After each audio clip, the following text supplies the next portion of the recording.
Hello there, welcome to the Football Bloc. My name is Brendan, and today we are going to look back at the 2021 Gold Cup final in which the U.S. proved that they are the kings of North America, and we're also going to look back at my predictions for the game and see how I did. If that sounds interesting, then let's hop right into it. One step beyond.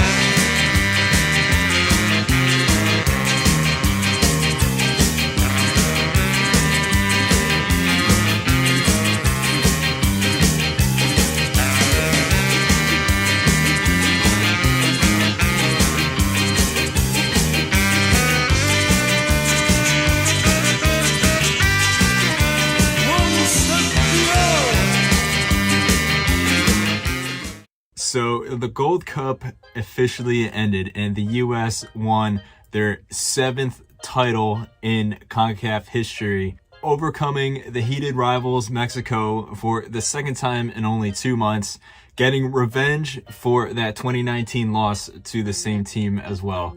It was a wonderful game, great game. Miles Robinson came up with the header to win the match in extra time to secure the trophy in American hands.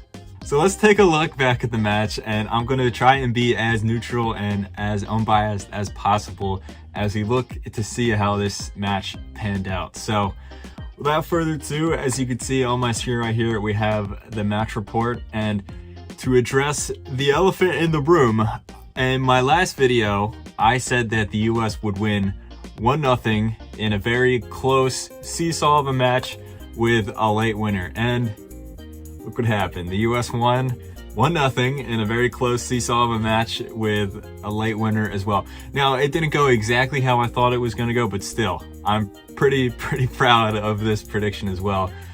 Simply because of time restraints, I don't think that I will be doing these predictions or recap videos of Olympic football. So this is pretty much it for international football, like reactions and predictions and stuff. So pretty much we ended the prediction round on a great note with a wonderful prediction here and a wonderful victory for the grand old US and they, as Borat likes to say.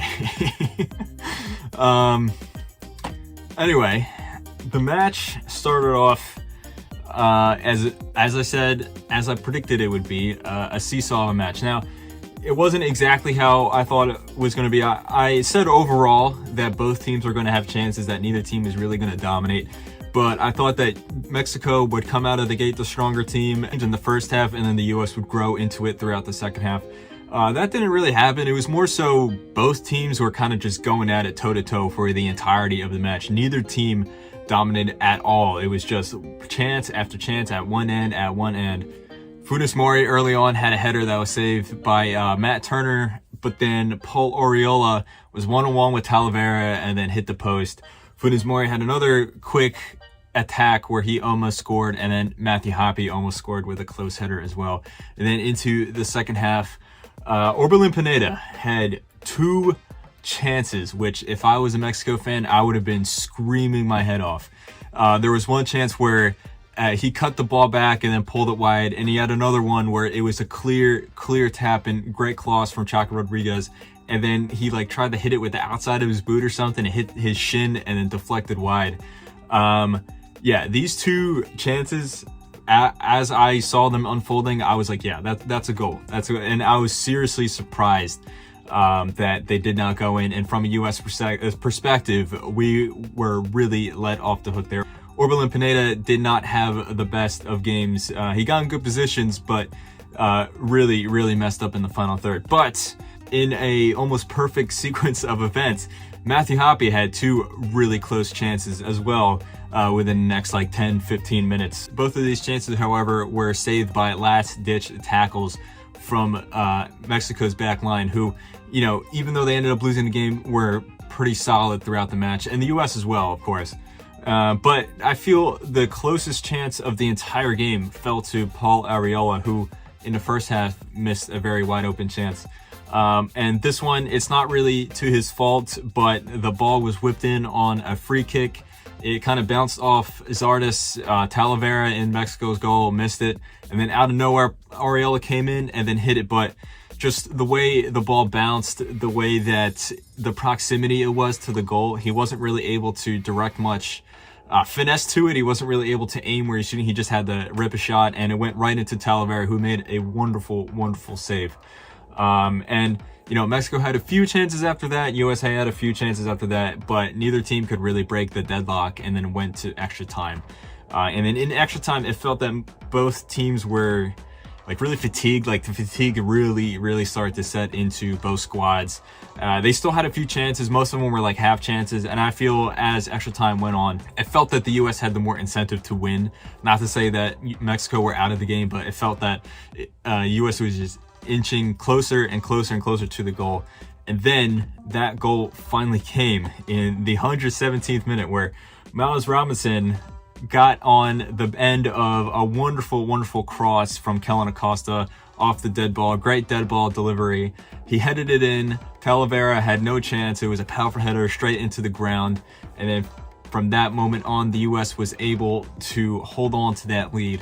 Miles Robinson, great defender. He really proved that he has earned a spot in the A squad. And in my opinion, I think he was actually the overall best player of this tournament. Now, the golden ball went to Hector Herrera, who was, to be fair, a very good player, but who had a great performance throughout the tournament. But Miles Robinson, in my opinion, just how strong he was in defense, and then also this priceless goal here, which won the tournament for the U.S. Looking back at the match, you can look at the stats here. Mexico had 64% of the possession and 22 shots. But if you look at how the shots were, like how important each shot was, they both had 5 shots on target. I feel that even though the U.S. had significantly less shots in total, that they had the more closer chances. Now, saying that, Orbelin Pineda really should have scored those two, at least one of those two. So it was a very equal game. You can argue that U.S. is a better team. You can argue that Mexico is a better team. Between the two goalkeepers, Matt Turner was the more active. But take that with a grain of salt, because most of Mexico chances that were close were on target, where I feel a majority of the U.S. chances that were close were off target. That's not to say that Talavera didn't have to make a bunch of saves, which he did. But in the end of the day, take into consideration that, again, this is the USA B team. This isn't even our main team. There's no Pulisic, there's no Gio Reyna, no Weston McKennie, no Tyler Adams, no Zach Steffen.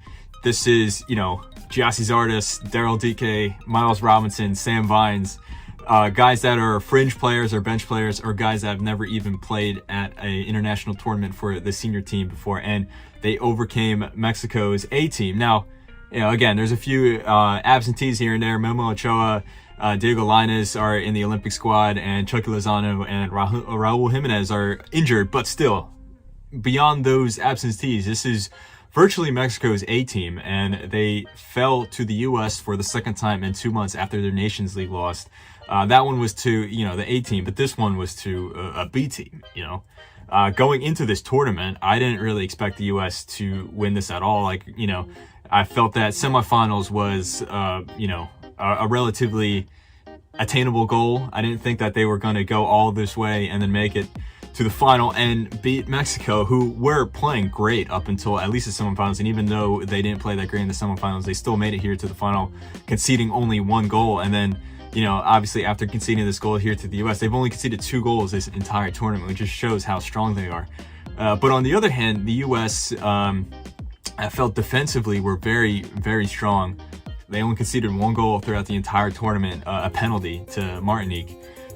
Clean sheet after clean sheet. And even though it wasn't the best football to watch, it wasn't the most dynamic and expansive football. There wasn't any tiki-taka or anything like that. And it wasn't even close to what the U.S. played in the Nations League, for example.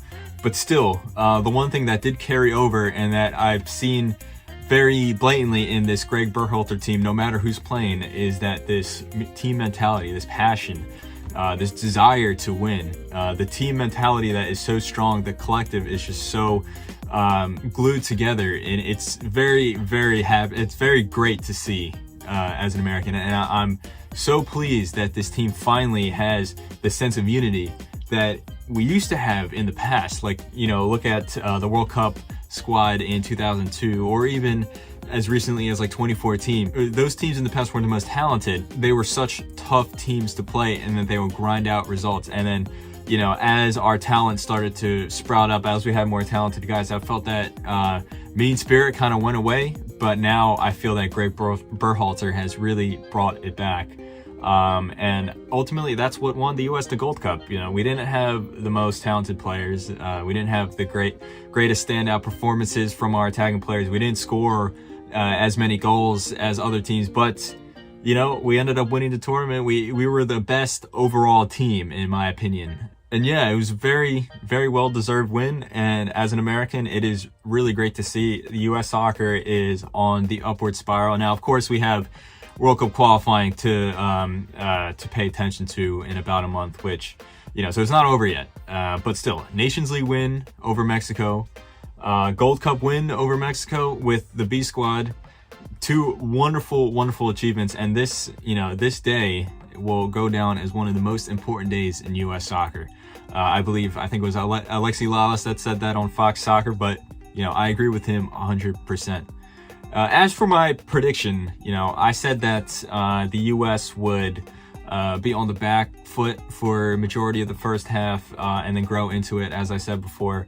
And then I said that Matthew Hoppe would score the winner within the last 10 minutes or something like that. Now, again, Matthew Hoppe, as I said before, had a few really close chances and overall had a decent game. The winner fell to Miles Robinson in extra time.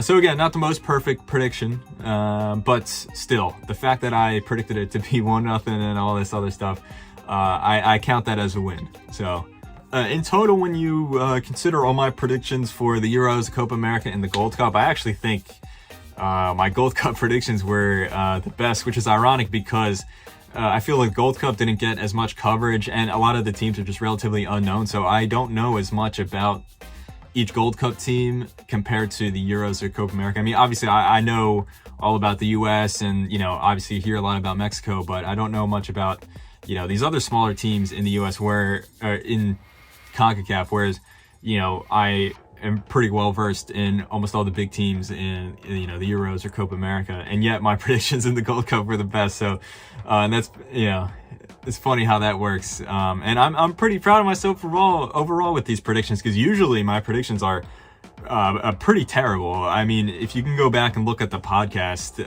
my predictions for the Champions League quarterfinals and round of 16 were pretty poor. I got almost every single one of them wrong, with the exception of a few basic ones here and there. You can even go back to last season's Champions League. My predictions were pretty poor. But I don't know, when it comes to international football, I guess I just, that's what my strength is, I guess. I don't know. But anyway, the Gold Cup has been a wonderful tournament. Now, obviously, I'm a little biased because the U.S. won, but still, I had a lot of fun watching it. Even from a neutral point of view, I feel that most of the games were really fun to watch, really exciting. A lot of teams played some pretty exciting football. There was a lot of exciting matchups. But anyway, it has now come to a close, and as the summer of international football comes to a close, we've been treated to at least 3 wonderful tournaments so far. And I hope you guys have been enjoying this as much as I have. But anyway, thank you very much for watching.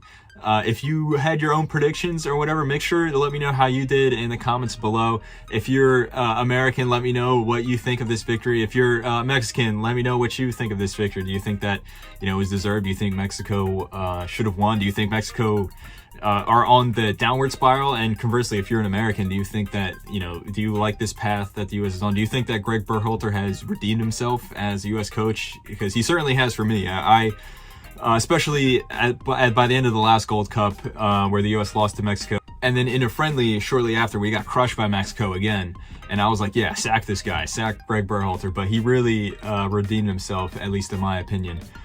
So yeah, again, if you're American, let me know what you think of all this. Do you think Tata Martino should be sacked if you're a fan of the Mexican national team? But anyway, guys, make sure to like, comment, and subscribe. My name is Brandon. This has been the Summer Football Fest presented to you by the Football Bloc, and I hope you guys have a wonderful rest of your night. beyond.